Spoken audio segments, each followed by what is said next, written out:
I will be speaking this evening about something that's very dear to my heart.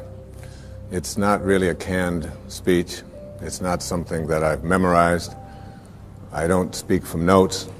I speak from my heart about something that I work on each and every day in my own life. It is about a process that has been a growth thing for me. The idea of there being levels of awareness, ordinary human awareness, and higher levels of awareness are something that you can do a lot of reading about and you can study spiritual literature. But until you begin to put it into practice and live it each and every day, it really just is something that is distant and more academic. What I will be attempting to do here this evening is to share with you some very specific principles that I have studied and practiced with my family, with my wife particularly, and our children, and my extended family.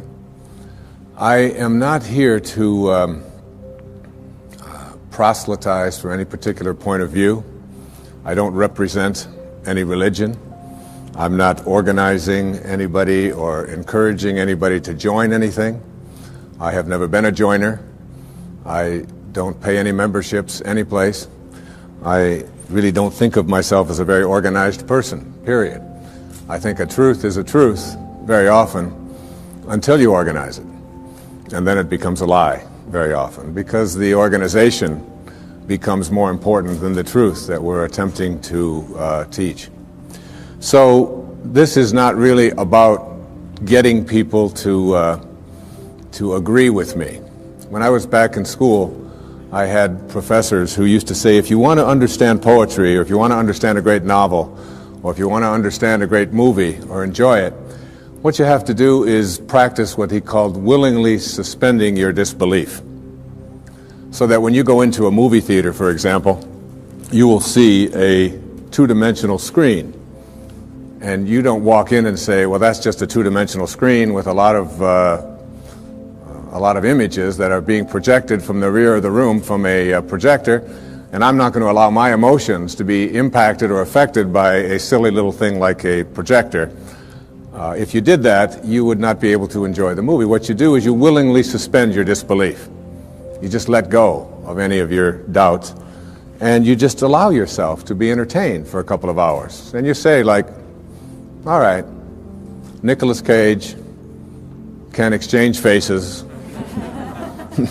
with another man, all right? That's a possibility. I'll buy it, all right? And they can go home and convince their wives, even though they've just exchanged faces and nothing more, which was always a surprise to me, that this thing's really happening. But what I'd suggest to you is that if you argued with that and said, oh, this is ridiculous, or this is just not possible, that you wouldn't be able to enjoy the movie. And I suggest that you take what I'm speaking about here this evening. Some of it will conflict with some of the things that you have been conditioned to believe in, some of the things that you may hold very dear to your heart. And I'm not here to challenge them. I'm not here to get you to change your point of view. I'm not here to get you to join some organization that I think will get you to be more enlightened. I'm just offering you what comes from my heart, principles that are involved in being able to reach higher and higher and higher levels of awareness, so that things like miracles and being able to attract into your life what has been missing up until now, the ability to heal yourself of perhaps diseases or processes of difficulty that you've never been able to handle before, the capacity to be able to create the kind of relationship that you would like to have, the ability to even get a job that perhaps you haven't been able to get, or to raise your level of prosperity, whatever it might be, to sell your home if you've been having difficulty doing that. That there is an energy in the universe. There is something that is in each and every one of us. And it's also in the universe. And you are connected to it in a way that is often perceived to be aloof from us, because it's invisible, because it's in the world of what we call spirit, the world that is not material. And I would like to suggest that you suspend your disbelief, allow yourself to know that you're not a human being here having a spiritual experience, but that it's the other way around, that you're a spiritual being having a human experience. And the quality of your human experience is really much more dependent upon how you use this invisible intelligence and how you connect to this energy. And once you have an awareness that you can never be separate from it, that you and it, and whatever you call it, it doesn't matter. It doesn't matter if you call it God, if you call it divine presence, if you call it soul, if you call it spirit, if you call it consciousness, if you call it Christ consciousness, you can call it Buddha consciousness, you can call it Louise, you can call it Edna, you can call it Ralph. Alan Watts once said that you can't get wet from the word water. It isn't the word that allows you to experience water. And whatever it is that you call it is something that is distinct from what it is. When I was walking in here this evening on these beautiful grounds, I saw some people looking at the flowers and the different plants that were growing. And as they were looking at them, there was one person who was obviously an expert, a botanist of some kind, and he was trying to explain to each one of the people what the name was, the technical name for each one of the flowers. And I was watching that and thinking, it doesn't matter what you call it. Can't you enjoy? Look at that thing. It's orange, and it just came out of nowhere. There's something very profound about enjoying it and being there with it, rather than being obsessed with labeling it. There was a very famous Danish theologian. His name was Søren Kierkegaard. He once said that once you label me, you negate me. Once you place a label on me and put me into a compartment or a category of some kind, I must then become what it is that you have labeled me to be. So that we want to be able to live our lives and to practice principles of higher awareness without being so consumed with what I call ordinary human awareness. And ordinary human awareness is just the recognition or the belief system that I am a human being. Maybe I'm having a spiritual experience, I'm not quite sure. But higher human awareness, what is sometimes in the East called Siddhi awareness. In the West it's been called higher consciousness or Christ consciousness. There's many names for it. But when you get beyond just knowing yourself as this body and this personality and this thing that you inhabit, and begin to realize that who you are is that which was never born and can never die. When you recognize your eternal self. And that's what this program is really about. It's really about recognizing the power, the energy, the capacity to be able to do what it says in some of the most holy books that you've ever read, that even the least among you can do all that I have done and even greater things. And that's not just empty words from Holy Scriptures. That's a very powerful lesson that each and every one of us can practice and live every day. What I'd like to suggest to you, and what this program is really about, is that there are higher levels of awareness that are available to us. A level of awareness that allows us to do things like, and it may sound a bit strange, but to manage the coincidences of our lives. To be able to place our attention on what it is that we would like to create for ourselves in our lives. To literally have the power to know that if I think about it, and I keep it there, and I keep that picture firm within me, that there is an energy, a source, a capacity within me that is in the universe and that is also in me, and that I can use this energy, that I can manage it. There are many ways to get the things that we want for ourselves in our lives, but basically it all begins with how we choose to think. As you think, so shall you be. 7 little words that I think are perhaps the most important things that we can learn and master in our lives. This old proverb notion that I become what I think about all day long. And once you know that what you think about is what expands, you start getting real careful about what you think about. You don't allow your thoughts to be on anything that you don't want or that you wouldn't want to have manifest or show up for you in your life. Emerson said, the ancestor to every action is a thought. And you can look at every spiritual tradition, whether it's Eastern or Western, whether it's ancient or modern, whether it's civilized, quote, or uncivilized, quote, whether it's tribal, and there is in all of these persuasions this idea that inside each and every one of us, in a place that is not material, in a place that has no dimensions, in a place that has no boundaries, that in each and every one of us, we have this power and we have this intelligence. And you can never see it. I've often said that when you die, if you're going to die, and 5 minutes before you're ready to leave, they weigh your body. And let's say it weighs, let's pick a good number, 150 pounds, all right? And then life leaves your body. And they weigh your body instantly after you're dead. And it still weighs 150 pounds. So that your body weighs the same, alive or dead, before it begins to deteriorate. And if that's the case, then your life, this thing that leaves your body and your body still weighs the same, is weightless. Your life is weightless. You can't put a dimension on it. You can't put a measure on it. Who you are is that life. And that life is not in the dimension of material. It's like if I want to wiggle my finger, I just have to have a thought. And the thought says, I think I'm going to wiggle my finger. And then I do this, and you say, well, that's really no big deal. But it really is a big deal. Because there's something invisible in here that says, I'm going to wiggle my finger. I've never seen that. I've never been able to, you can put that under an x-ray, you can try to measure that and find out what it is in there that allows you to say, I'm going to wiggle my finger, and you can never find it. It's not in this world, if you will.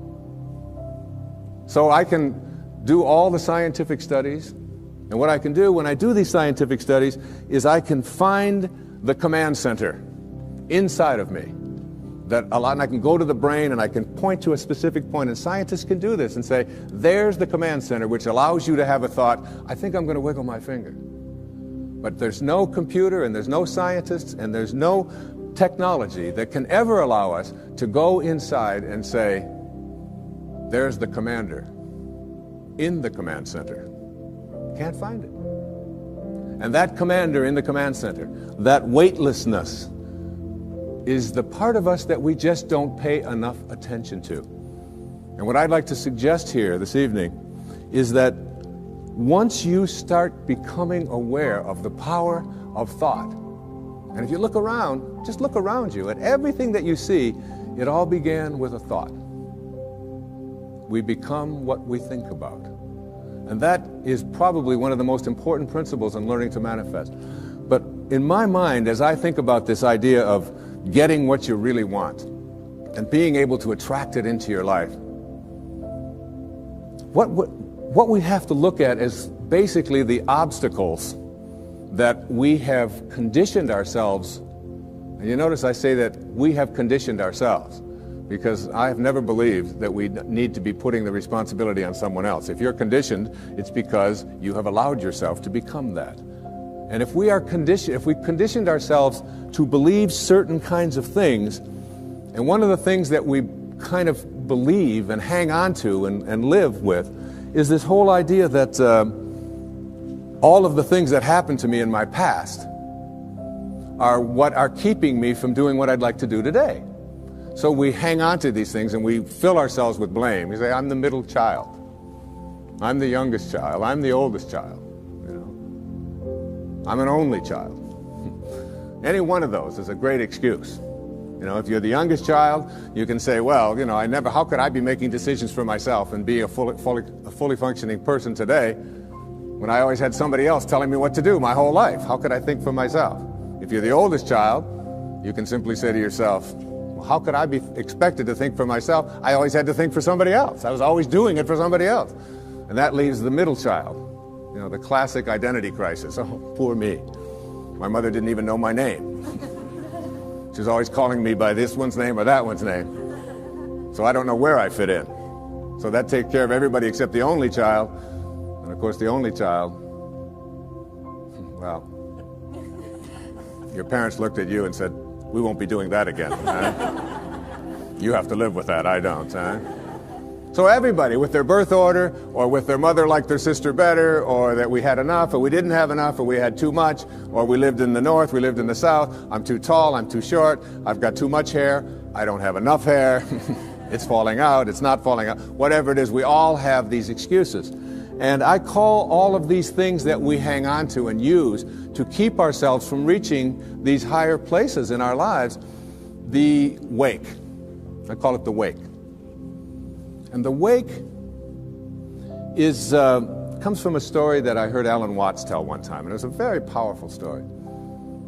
He said, your life is like a boat, and it's heading up the river at, say, 40 knots. All right?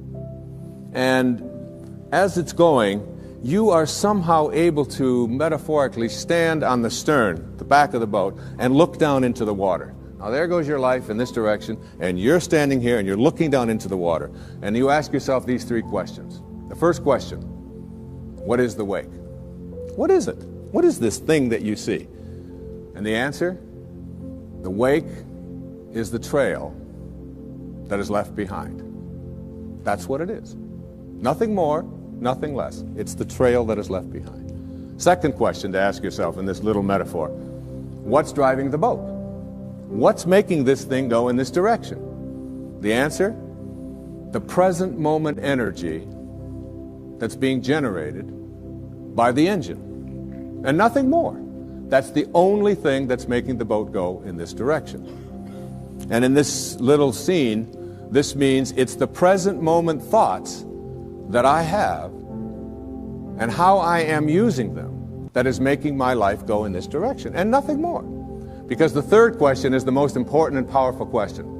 And ever since I heard it, I've always thought about this whenever I have a tendency to look back here and blame something. Is it possible for the wake to drive the boat? That is, can a trail that is left behind make a boat go in this direction? And of course the answer to that is no. It can't. It's just a trail that is left behind. And in that trail, there are an enormous number of things, and every one of us has a wake. And we have a whole lot of stuff in it. And one of the problems that we have is that we have a tendency to look at the wake and all of the stuff that's in it to explain why it is my life isn't working the way I would like it to work. So that you can take a look at the experiences of your life. I look at the experiences of my life. In the experiences of my life, I spent some years in a series of foster homes.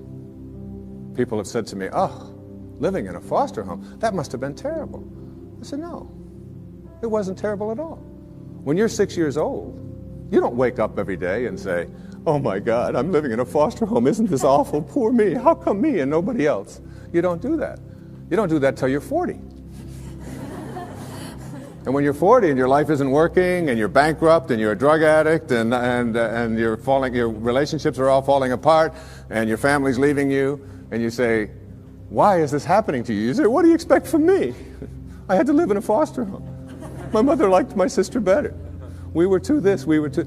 And so it's like we take a look at all of these things in our wake. And I'm not saying here that you shouldn't be in touch with your past and all of the things that are back there, but to use it as excuses for why you can't get where you'd like to get today is something that if you do that, you will never get to this place that I'm talking about in this program, which is this place that I call higher awareness, way beyond ordinary human awareness.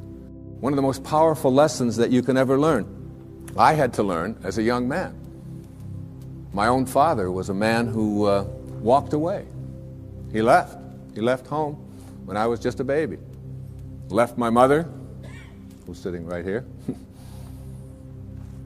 107 years old. Is that? No, you're not 107. 82 years old, though. And with 3 little boys. And all I had ever heard when he walked out about this person that my older brothers told me about, and that when my mother got her family back together again when I was 9 years old, and did all that she could to make a family again, with all the hardships. This was a man who never made a phone call, who never sent a penny, who spent some time in prison, who was an alcoholic, who died of cirrhosis of the liver at the age of 49 and was buried in a pauper's grave in Biloxi, Mississippi.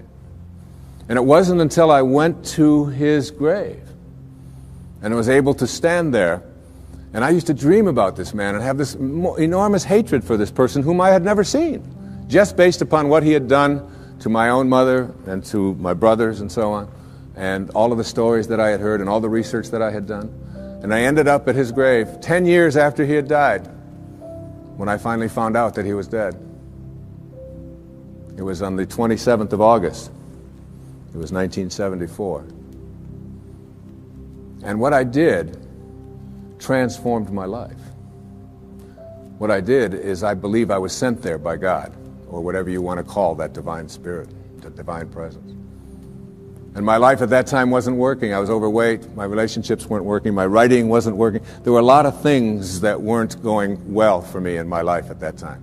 Not badly, but they weren't going at the level that I knew I was capable of getting to, because I was filled with this hatred, this anger, this bitterness. And so what I did is I stood there on his grave, on this little marker in the ground, and I said, "From now on, I send you love. I forgive you." Mark Twain said that forgiveness is the fragrance that the violet sheds on the heel that has crushed it. And once I let go of that anger and that hatred and all of my attachment to the bonding that I had done with these wounds, and let go of that and cleared that out of my life, my writing began to take place at a much higher level. In fact, I wrote Erroneous Zones in very, very short time after that. I began to get myself back in shape. I began to eat better. I began exercising, got my weight down. And the people that were supposed to come into my life, like my beautiful wife, who sits here with me this evening, and all of our children, some of whom are here this evening, all of it was allowed to flow when I released that energy of negativity and blame and hatred. They say that you never die from a snake bite. It isn't the bite. And you can't be unbitten. It's in the wake. What kills you is the venom that continues to pour through you long after the bite has taken place. And that's something we have control over and we can't change. And I'd like to suggest that what happens is that many of us bond ourselves to these wounds of our past. If I were to cut my hand, just cut it, and watch it, my nature says, close up the wound. And I just have to watch it. And there's no doctor out there, there's no medicine out there that's going to heal that wound. There's a healing stream that I am connected to that will allow that wound to heal. So my nature says, close up the wounds. Don't bond to them, don't hang on to them, close them up. But supposing I say to myself, oh no you don't. There's no way I'm going to let you close up. You see, if I can keep you open, and I can go to you and say, look at this. You say, what happened? Well, look at this cut I've got. Oh, you poor thing. Look at that. It seems to be getting worse. It's getting infected. Isn't that terrible? And if you practice this kind of a mentality, when your nature says close up the wound, but you keep it open, before long you lose your hand. And after that, you'll lose your arm. And the whole organism will be destroyed if you don't let your nature take over. And your nature also says, close up the wounds of your past. Close them up. And oftentimes we ignore our nature. I had a great teacher that came into my life through his writing. His name was Nisargadatta Maharaj. Lived in India up until the mid-1980s. And he wrote something called I Am That, which was very powerful and influential in my life. And one of the things that he talked about when he was asked the question, what's the difference between, say, a saint or a highly functioning human being, a spiritual master, a spiritual teacher, and the rest of us, is that they have unconditional love in them and you don't, or we don't? And he said, no. He said, saints have unconditional love in them, and so do you. He said the difference between ordinary human awareness and higher awareness people is that they have nothing else inside of them. That's all they have. And it's almost like we have to learn how to get that in ourselves, to be able to, well, I always like to use the metaphor of an orange. I love the orange. Perhaps living in Florida is why, but an orange is a simple metaphor. You take this orange and you squeeze it as hard as you can squeeze it, and you ask yourself, what will come out? And what comes out when you squeeze an orange? Orange juice. Never, no matter how many times you squeeze it, will apple juice come out. There's no mistakes. You'll never get grapefruit juice out of this thing, ever. The only thing you'll ever get out of it is orange juice. And the next question is why? Why when you squeeze an orange, as hard as you can squeeze it, does orange juice come out? And I asked that question up in Toronto one time, there's a little girl sitting right in the front row. She said, that's dumb. She said, that's what's inside. It has to come out. I said, well, that's the answer. You are really smart. And she smiled, and she thought that was great. But that's the truth. The reason that orange juice comes out when you squeeze it is because that's what's inside. Now you extend the metaphor, and someone squeezes you. That is, someone says something about you that you don't like. Someone behaves towards you in a way that you find offensive. Somebody does something or says something to you that you feel hurt by. And out of you comes anger, hatred, bitterness, tension, fear, anxiety, stress. And immediately you say, the reason that comes out of me is because of how he said it, or the way that she said that, or because they did that. But the truth is, the reality is, that what comes out is what's inside. And if you don't like what's inside, you can change it. Now, if you ask me, how does orange juice get inside of an orange? I would say, I don't know. I can't figure it out. It's a mystery to me.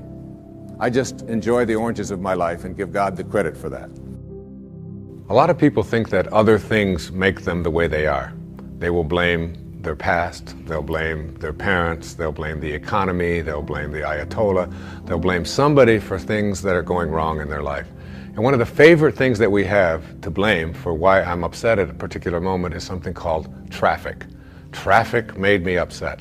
And I've always reminded myself when I'm in a jam or when I'm on the freeway and I'm trying to get someplace, that traffic doesn't care. That you have within you the opportunity in this moment to really work on these things that are perhaps debilitating or creating anxiety or stress in your life. That these are tests, these are opportunities for you. Traffic doesn't care. Your anger is your choice, and you can always choose to be happy, angry, depressed, miserable, upset, or you can choose to be fulfilled and do something positive in this moment. It's always up to you. I'd like to give you what I think of as the great spiritual teachings of many various persuasions. There's a story that summarizes it. It's the story of what I call the four philanthropists in a village. The conquerors had come through, and they had taken all of the men, or many of the men, who were warriors at the time, and they had placed them into this prisoner of war camp right in the village. And many of the villagers knew that their compatriots were imprisoned. And the first philanthropist was a person who had great wealth.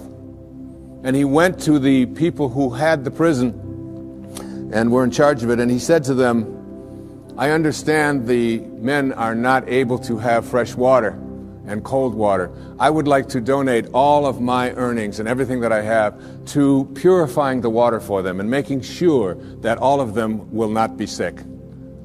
And he was granted that. And he felt like he had fulfilled his destiny, that he had done what he was here for. The second philanthropist discovered that the men were sleeping on rocks and that they were cold at night. They didn't have blankets. And he took all of his funds and he said to them, I would like to provide bedding and blankets for the people so that they will be comfortable when they sleep at night. And he was granted that right, and he donated his money for this purpose. And again, he felt that he was fulfilling his destiny. The third philanthropist discovered that the food that they were eating was inadequate, that they were just given beans and water and some bread. And so he said, I own a farm, and I'd like to grow all of my food, and I'd like to take this food to all of these prisoners. And he was granted that right. And all three of these great philanthropists in the village felt that they had really completed their mission for why they were here. But the fourth philanthropist was a saint. He was living not at ordinary human awareness, but at higher consciousness levels. And he went and he found out where the keys were. And he went to the prison at night and he released all of the prisoners. And this little metaphorical story really tells us that when we are living at ordinary human awareness, there's nothing wrong with those who are out there who can help us to suffer in comfort. All right? And many of us have learned to do that and accept that and say, all right, as long as I'm comfortable, even if I'm suffering, it's okay. But there are those who have keys. And those keys can open the prisons. One of the great teachers in my life was Carlos Castaneda. And Castaneda talked about his teacher, who was what they call a nagual, a Native American term that refers to all that is knowable. And his teacher told him that your life is like being born into a room, a mansion, if you will, that has 1,000 rooms. But you're born into one room. And this one room is called daily human awareness. And the only way you can get in is through conception and birth. You're in. And the only way you can get out, we are taught, is to die. So we spend our lives in this mansion in one room, even though there's 999 other rooms. We don't know how to get out into those rooms unless we die. So we wait to die. And what his teacher told him is, I can teach you how to get out of the room of daily awareness and into the other 999 rooms. And if you stay with me and learn all that I have to give you, I can teach you how to get out of the house altogether without having to die. And what we have to do in order to get to that place where we can take the keys and unlock the self-imposed prisons, or the prisons that we have given ourselves on the basis of what we have come to believe is our limitations, what we can and can't do. We have to let go of that. And I call it rewriting our agreement with reality. We literally have to make a whole new contract with what it is that I perceive to be what is possible for me. And in order to do that, we have to shift out of the things that we have come to believe in, and everything that you came to this program watching tonight that you believe in was handed to you by someone else outside of you, was handed to you by the experiences or testimony of someone in the past, and because it comes from outside of you, there is still an element of doubt. And this element of doubt isn't bad, but it keeps you from reaching higher levels, because what you think about is what expands. And if you're thinking doubt, then doubt is what expands. William Blake said, if the sun and moon should ever doubt, they would immediately go out. So how do we get past what we believe in or what has been handed to us and still honor it and be grateful for all of the teachers and all of the people who have come before us? So what we have to learn to do is let go of that tribal consciousness and shift to what I call a knowing. Now, there's a big difference between what you believe and what you know. Everything that you know is something that you have made conscious contact with. Conscious contact. So there's nobody out there watching, there's nobody in this world who knows how to swim, who learned it by somebody else telling them that you can swim, or by watching Mark Spitz go through the water, or by observing other people doing it.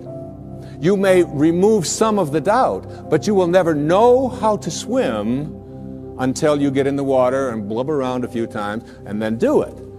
And then you'll have a knowing. And that knowing is something that you'll never lose, just like riding a bicycle or dancing the Macarena or making a lemon meringue pie or anything that you know how to do. It's because you've made conscious contact.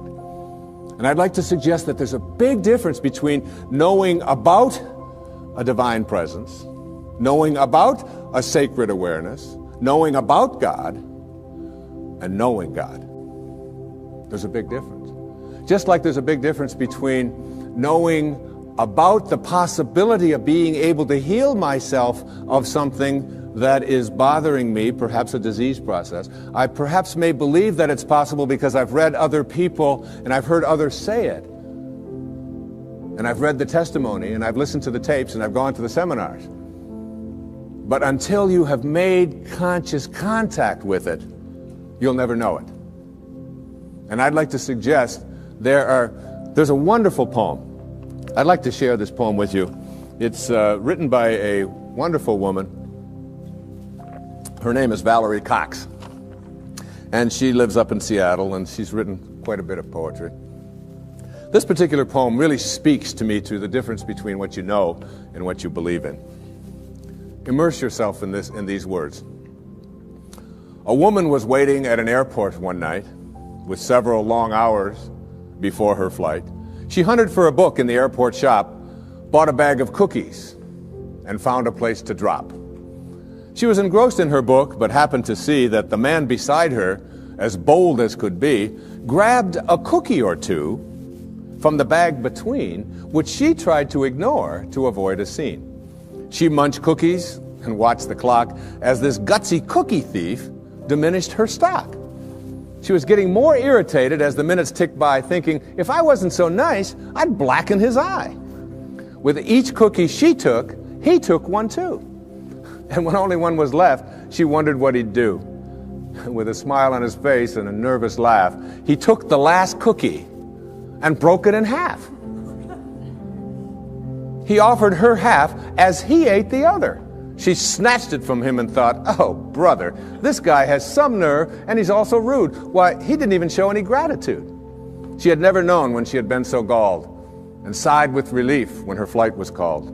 She gathered her belongings and headed to the gate, refusing to look back at the thieving ingrate.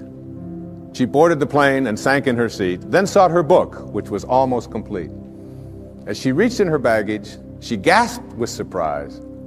There was her bag of cookies in front of her eyes. I love that. I love that. If mine are here, she moaned with despair, then the others were his, and he tried to share. Too late to apologize, she realized with grief that she was the rude one, the ingrate, the thief, the cookie thief. And all of us in some ways are cookie thieves. I have 8 beautiful children. Our youngest little girl's 8 years old. One of the things that you do when you become enlightened and become a guru, like me, that'll be the day, is when we place something that is important to know where it is, we practice mindfulness so that we never misplace anything. So obviously, having reached this exalted level of awareness in my home with my 8 children, I never misplace anything. So I place my keys right here in a certain spot. But my little girl has this wonderful habit of taking my keys and hiding them on Daddy in the morning so that she can watch me flip out as I look for the keys. And I'll say, Sage, how many times has Daddy told you, don't hide my keys in the morning? Daddy, you told me not to do it. I don't hide your keys anymore. Come on, where'd you put my keys? The last time they were in your dollhouse, where did you put it? Daddy, you told me not to do it. And then, of course, my 12-year-old daughter, Serena, loves to just assume this stance. She's watching me raise my voice. She'll say, I wonder what all those people would think of Mr. Positive if they could see him right now. Get lots of reminders. So I give up. I say, look, when I come back out here, I want those keys here. And I go back and I get my clothes on and I reach in my back pocket, and there are my keys. Right where I had left them the night before, in my pocket. And there's a fine line, I think, between being a guru and being a jerk. All right? And I probably crossed that line more times than I should be admitting here on television. But this idea of being a cookie thief and creating a knowing is something. I did a benefit along with my wife a couple of years ago with a man on Maui, whose name is Michael Knopf, who had been injured in an accident. He's a quadriplegic or paraplegic. And at that meeting, when it was over, there was a man who lived on another one of the islands who was known as a kahuna, a healer, an ancient healer from Polynesia. And he was introduced to me, and he said that was a nice talk and so on. And I said, how do you get to be a kahuna? You know, do you take Kahuna 101? I mean, what courses do you take? How does this work out? And he said, no. He said, kahunas are raised to have no doubt. To have no doubt. To have a knowing. And he said, when a knowing confronts a belief in a disease process, the knowing will always triumph. And that knowing is something in which you say, you are healed, and healing takes place. One of the great stories of knowing is, again, with our little girl, Sage, who we were spending the summer in our summer home, and we went to visit this dermatologist. And Sage has had this thing called flatwarts for the last, since she was 2.5 years old. From 2.5 until 7, which is over 4 years, she had these flatwarts, and not only did she have them around her face, around her mouth, and around her nose, but they were getting worse. They were moving up, and they were getting up around her eyes and so on, and we noticed that they were getting progressively worse, even though all of the places that we had taken her had said, they will go away. She'll outgrow them.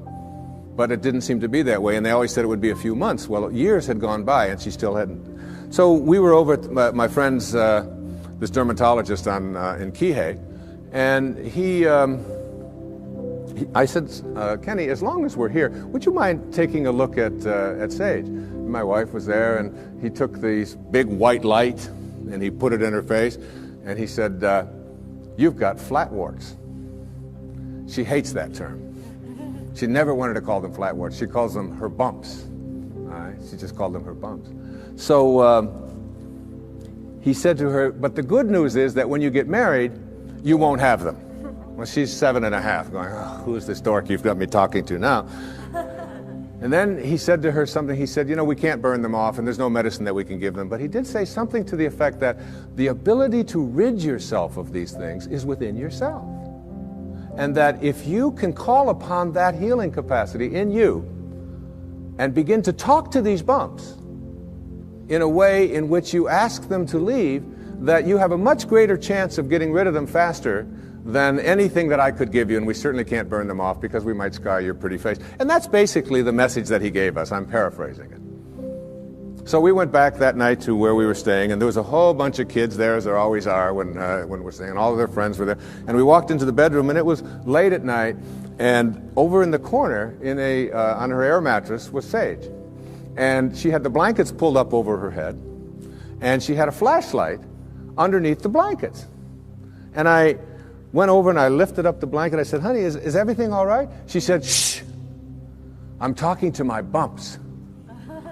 And I left the room, and I came into my wife in the other bedroom, and I said, honey, you're not going to believe this, but Sage is in there talking to her bumps. Isn't that great?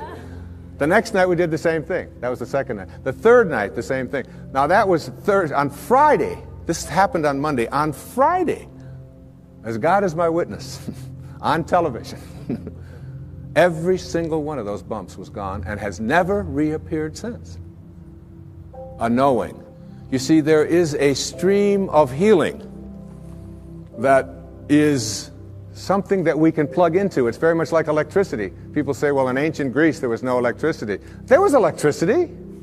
We just didn't plug into it. That's all. And there's a stream of healing. And when we go into that stream of healing with a knowing, we go to a higher level within ourselves. And we don't allow any doubt in. Basically, in every single one of us, every human being out there, there are two of us. There's two people. The first person in each person is called the ego, or I call it the ego. E-G-O. Earth Guide Only. All right? This is the part of us that says, who I am is separate from you, separate from God, separate from my environment, and therefore I'm in competition with, and my value is based upon how much I get, how much my stuff is worth, how much better looking I might be, or how much more attractive I might be, how much more money I might have, the value of my possessions, and so on. What is mine? So it's not mystical awareness which says I am connected, it is that individual lower level of awareness which says my ego. This is mine. Also in each and every one of us there's another person. And this other person is called what I call the sacred self, or the higher self. And this sacred or higher self really doesn't care how much you get. It doesn't care who you're better than. It doesn't care how much stuff you have. It's not interested in any of that. The problem is that we very seldom listen to it. We pay very little attention to it. This higher or sacred part of us wants only one thing. It wants us to be at peace. At peace. Whatever choice you make in every interaction you have, make the choice to be at peace, your sacred or higher self says. Whereas your ego says, oh, no. It's much more important to be right. And so we find people in relationships struggling a lot. And one of the things that they struggle about is who's right and who's wrong. Most of the fights that you have in your relationships really basically, oftentimes you forget the details. But it's basically about who's right and who's wrong. So that if you want to have your higher or your sacred part of you ruling in your life, I suggest this to you. Practice being kind rather than right. When you have the choice, and you have the choice in your relationships with your spouse and your ex-spouse, with your parents, with your grandparents, with your in-laws, with strangers on the freeway, with flight attendants, with waiters, with whomever you interact, if you can just subdue this ego part of you which says, it's important for me to be right, which will introduce you to stress and anxiety and fear and so much of the stuff that I talked about earlier, and instead say, how can I suspend this part of me and allow the part of me that wants to be at peace, that wants to be happy, that wants to be fulfilled. And if I said to you, I'm going to give you a magic wand, and with this magic wand, I am going to allow you to just wave it and get anything that you want. Whatever you want. You can have this, you can have this car, you can have these nice clothes over here, you can have this home, whatever it is. Or I said to you, in lieu of that, I'm going to give you another wand, and you can wave this, and for every moment for the rest of your life, you'll be at peace. Whatever comes along, you'll be able to choose peace. And basically, we know that we're only here for a very short time. And being able to choose peace, which is what the sacred part of you begs you, the higher self. Once you get that, you begin to shift away, and you stop telling yourself that the people who are close to me, in relationship with me, are the people who don't belong there. I remember my wife and I, we often talk about this, and we've been together a long time. We've had many children together, and we have a very wonderful, loving relationship. Thank you. But we'd often, and one time I said to her, or she said to me, you know, we love each other, but this doesn't sound like love. Sometimes the way we talk to each other doesn't sound like love. Let's practice with each other, being kind rather than being right. And it was transformative that when we had that walk. And doing that with your children, and doing that with a waiter. I mean, a waiter who comes to you and is like, you know, hassled and frazzled and has been busy and all of that, and your ego says, wait a minute, I'm here and I'm important, and I have a right to be served, and I have a right to be served now. That's the ego part of you. If you can suspend that and say, you know, you are a lucky man tonight. You got somebody who's dealing from his sacred self. And I understand.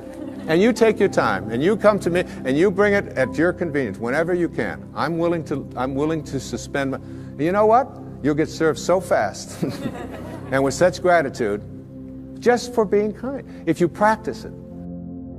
Every single one of us are in relationship, whether it's with our husbands and wives, with our ex-husbands and wives, with our children, our grandchildren, whether it's with people we drive along the freeway next to, whether it's with waiters and waitresses or baggage handlers or flight attendants or people that we are in line to get into the movie. We're all in relationships, and we interact with each other all the time. And probably the best lesson that I've ever learned in my life about how to be in a relationship in a way which is powerful and happy and fulfilling is to remember this sentence. When you have a choice, and you always do, to be right or to be kind, start picking kind. The ego part of us wants to be right.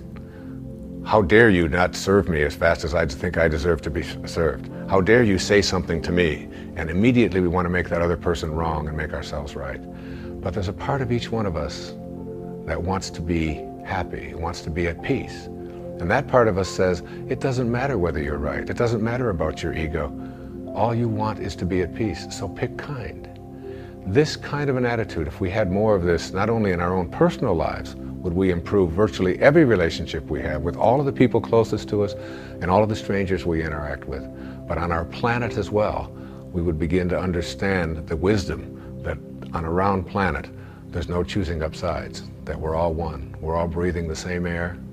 We're all drinking the same water. We're all being warmed by the same sun. And as they say, as the Native Americans used to say, no tree has branches so foolish as to fight among themselves. It applies in your relationships, and it applies as a people as well. I've often said that in any relationship in which two people agree on everything, one of them is unnecessary. All right? So it isn't about getting somebody who's just like you. In fact, your soulmate is the person that you have a lot of difficulty with. Your soulmate's the person you can't get rid of. They just keep showing up. You say this, they say that, and there they are, they're back again. And they never go away. They keep showing up in your life. And everybody has these people. These are our greatest teachers, because anybody in your life who can push a button and send you into a frenzy is the person who's your greatest teacher. You know why? Because they teach you that you haven't mastered yourself at this moment. You don't know how to choose peace. In A Course in Miracles, there's a wonderful line that says, I can choose peace rather than this. Whatever it is, I can choose peace. My soulmate, my wife, is one of my soulmates. I mean, she knows how to push those buttons. She's really good at it. And she's one of my greatest teachers. I remember saying to her one time, honey, do you love me for who I am or for what I've been able to do for you? I just want to, she said, that you call yourself a spiritual person? I can't believe you would even ask a question like that. She said, I don't love you for what you can buy for me or what success that you've had or where you are on any bestseller list. I love you for who you are. And I will always love you. I said, well, I was just asking. I said, what if I was just Joe Sixpack? You know, and I was just bringing home, you know, a meager salary and so on. She said, I will always love you for who you are. She said, I would miss you. But I would always love you. She knows. She's got that. And all of us have soulmates. My daughter Serena, who's just turned 13, my teeny bopper. She came home from school one day. She said, there's a rumor in our school. She saw somebody had seen me on television that you actually wrote a book about how to raise children. Tell me it isn't true. I said, honey, you can come and hear me speak. Would you like to come and hear me speak? I said, people actually pay to hear me speak. She said, why? I mean, she's got that, all right? But her soulmate is her sister Summer, who is now almost 15. But when Serena was 12 and Summer was 14, my wife was away working on a book of hers, and I was taking care of everything at home while she was working on her book about a spiritual approach to childbirth and infancy care. And she's as qualified as anybody to write about that, I can tell you. And I was making breakfast. I was making waffles for them in the morning at the toaster. And she mixes all this stuff up. It's a lot easier to just put them in. And Summer and Serena were sitting at the back table in the kitchen. And I heard Summer say to Serena, out of nowhere, about 6:30 in the morning, if you didn't have any feet, would you wear shoes?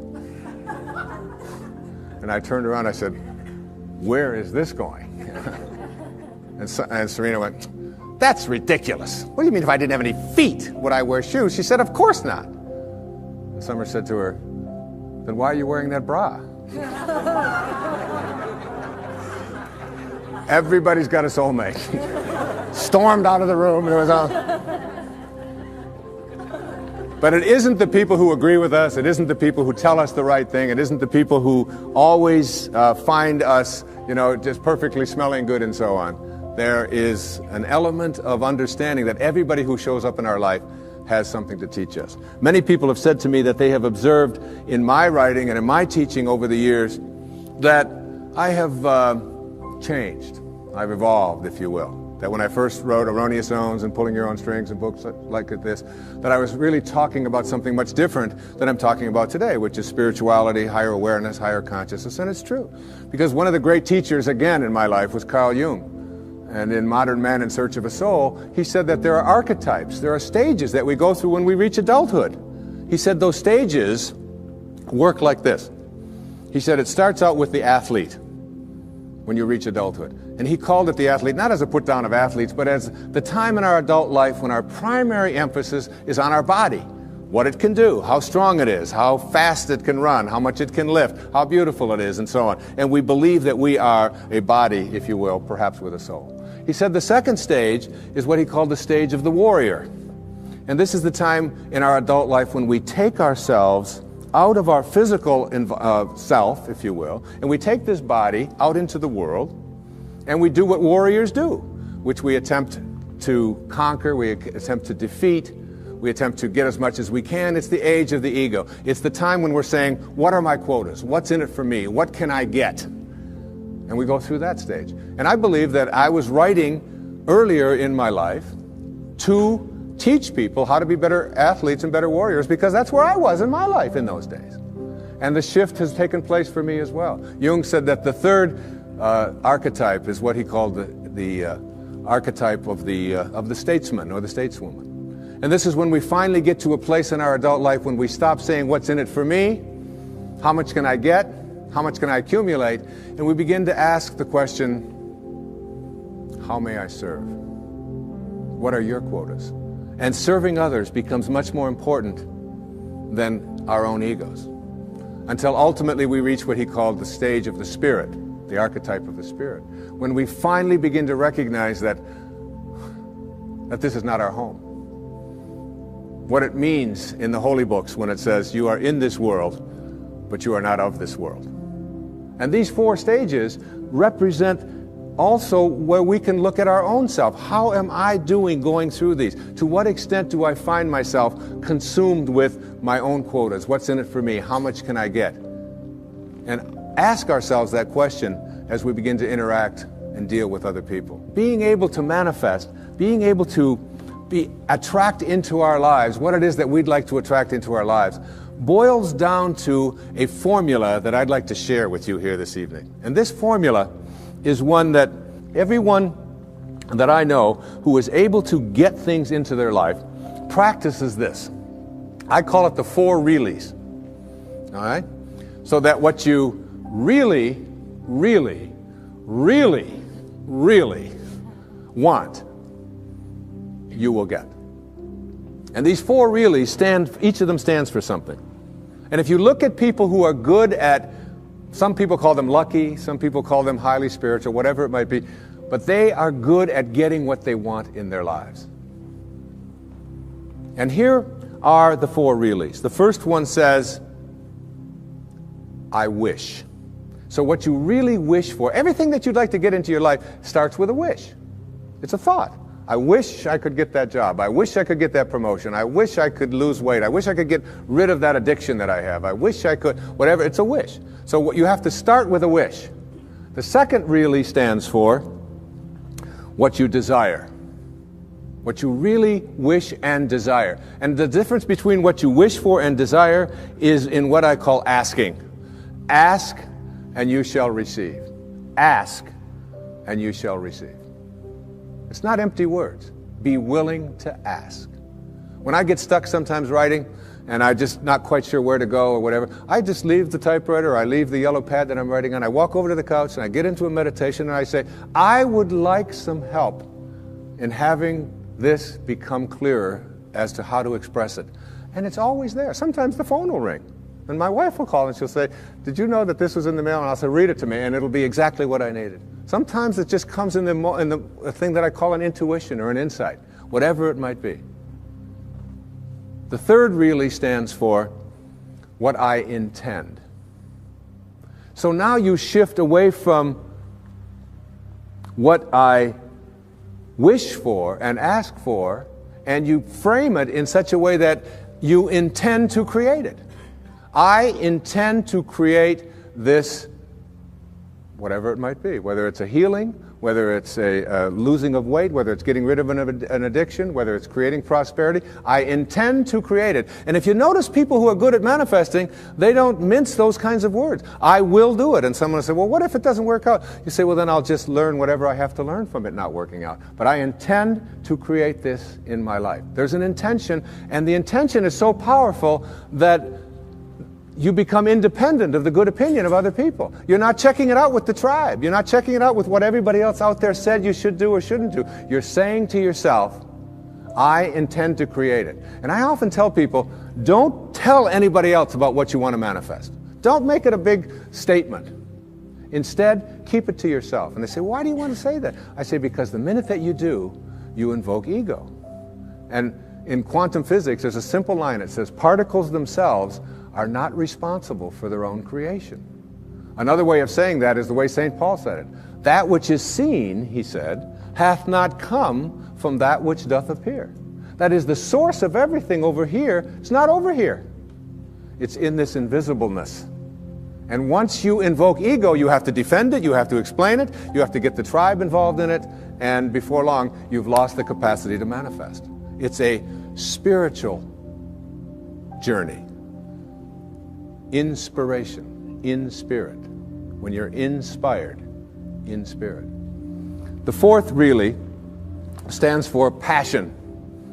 Passion. That is, I am absolutely passionate about it, and I intend to create it with that love. One of the great books that one of my teachers sent to me from ancient India, written like 3,000 years ago, has a line in it that says, to attempt to manifest what you want without passion is like dressing up a corpse.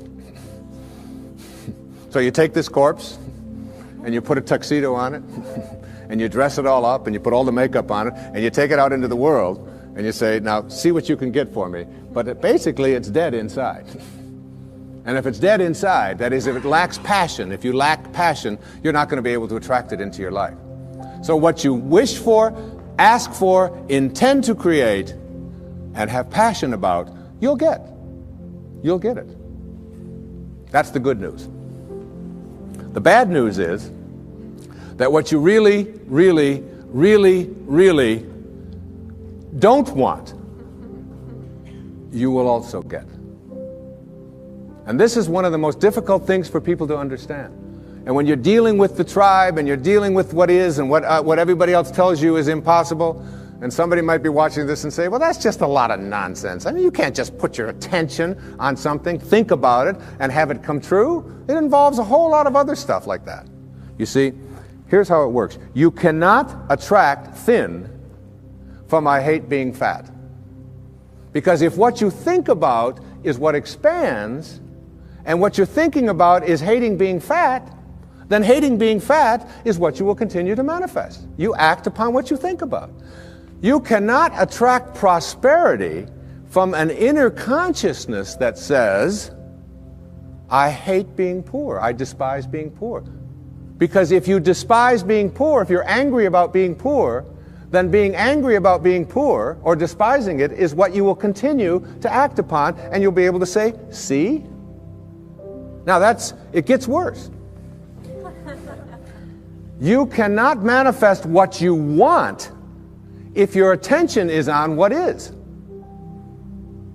If your attention is on what is and the circumstances of your life, that's where your thoughts are, then you will continue to create what is into your life.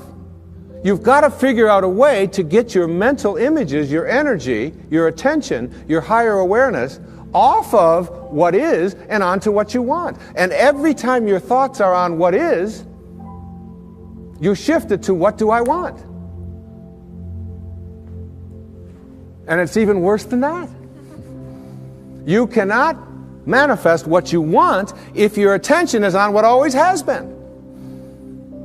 This is the way things are. You'll hear people say it to you all the time. These are the circumstances of life. Don't you understand? This is reality. Wake up. These are the way things have always been. There's always been poor people. You're one of them. That's just the way it is. And you watch that person, and being poor continues to manifest into their life. If you keep your attention on what always has been, then what always has been is what you'll continue to manifest. As you think, so shall you be. These aren't empty words, folks. This is reality. And the worst and ugliest of all is this. You cannot manifest what you want into your life, no matter what it is, if your attention is on what they want for you, or what they expect for you, or what they tell you are your limitations or what you can do. Because if your thoughts are on what they want, you cannot put your attention on what you want. What they want will continue to manifest. And you might be in a tribe that always turns left. And all you want to do is make a right turn. And you go to all the tribal elders and you say, look, I just want to make one right turn. And they say, wait a minute. In our tribe, we only turn left. We've always turned left. That's the way this tribe has always been. And so they will have an emergency meeting. And they will convene all of the elders to get you to come to your senses. Jackson Browne is, well, I think, one of the great poets on our planet. Great singer. He has a song called For a Dancer. In there are words to this effect. He says, just do the steps that you've been shown by everyone you've ever known until the dance becomes your very own. Which is what most of us are doing. We're doing the steps that we've been shown by everyone we've ever known, and the dance has become our very own. And later on in the song, he says something to the effect of, into a dancer you have grown from the seeds someone else has thrown. Go on ahead and throw some seeds of your own somewhere between the time you arrive and the time you go home. And then the kicker, it always gets to me when I listen to this song. He said, because in the end, there is one dance you'll do alone. And it's like letting go of this tendency to be a dancer, to be doing the steps that we've been shown by everyone we've ever known, and then it becomes our own. And then we pass it on, and we pass it on. To break that chain, we have to shift our attention off of what we don't want and onto what we do want. And this goes for everything. I was doing a book tour up in Chicago. I get off the airplane, and a woman picks me up, and she's got a doozy of a cold. Like, you know, Snoopy's, as my kids call it, coming out of her nose, onto her dress. I mean, it was, and I was in this little Honda with her for 2 days. And so I said to her something to the effect, I can't remember what it was. I know she didn't like it. But I said something to the effect of, oh, it's been 20 years since I've had a cold like that. And she said, oh, that's just what I needed to hear. It's people like you who go around telling us, normal, mortal human beings, that when we have a cold, we should be feeling guilty. She said, I don't appreciate that at all. She said, colds are just things that happen to us. I said, well, I understand that. I said, but I just don't think like you. She said, well, what do you think? I said, well, tell me what you think. You're the one with the cold. She said, well, I think colds are viruses and that they're in the air. And they're going to land on us every once in a while. And when they do, we shouldn't be feeling guilty about it and feeling bad about it, and people like you writing books about it to make us feel worse. I said, look, we're on the same page here. I said, I believe just like you. I think that colds are in the air and that they're viruses and that they land on us.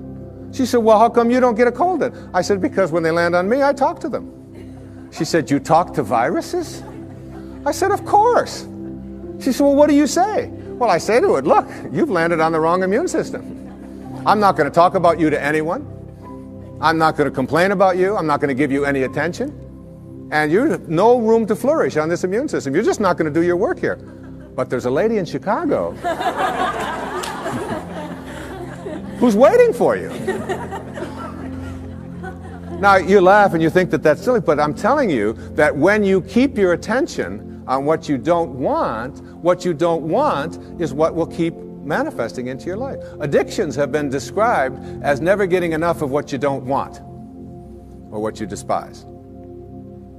So we keep our attention on what we don't want, and what we don't want is what we keep seeking after, and then we despise it. When we put our attention on what we do want, when we shift to a place called unconditional love, and begin to view it as something that I don't have to be dependent upon, you can shift right out of it. The currency for attracting what we want into our lives is our thoughts. As you think, so shall you be. Begin to place them on what it is that you want, and you'll start seeing it shift over and over again. And people who are terrific at getting what they want, you start getting inside of their head and say, what do you think like? How are you organized in here? And you know what they always say? I never, ever allow my thoughts on anything that I don't want. And no matter who out there is saying, yes, but you can't do this, yes, but you can't do that, I never allow that kind of energy. I shift away from that energy instantly. That's what separates great masters from ordinary human awareness.